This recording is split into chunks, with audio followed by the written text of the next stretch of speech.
Union কর্তৃক আয়োজিত আজকের এই ঈদ মিলনী অনুষ্ঠানের সম্মানিত প্রধান অতিথি, বিশেষ অতিথি ও আমার সামনে জিন্দার ভাই, আসসালামু আলাইকুম ওয়া রাহমাতুল্লাহি ওয়া বারাকাতুহু। ওয়া আলাইকুম আসসালাম।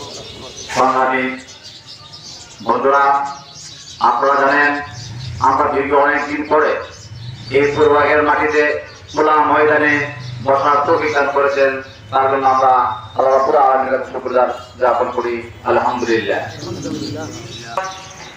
শেখ হাসিনা সরকার বৈষম্য বিরোধী ছাত্র আন্দোলনের কারণে বাংলাদেশ থেকে যে মমতাকে আমরা বিতরণ করেছি, আবারও তারা গাছার ভিতরে ঢোকার পরে তারা এখন কুকিমুকি করে। আমরা তাদেরকে সাবধান করতে চাই, গাছার ভিতরে বসে গেছে, রাস্তার ভর্তি রাখে, গাছা থেকে বের হলে আমার 5 আগস্ট আর কোন কর্মী বাংলাদেশ উত্থান করা সেই উদাত্ত পর্যায়ে আমরা বক্তব্য শেষ করলাম। বাংলাদেশ জিন্দাবাদ, বাংলাদেশ জামাত জিন্দাবাদ।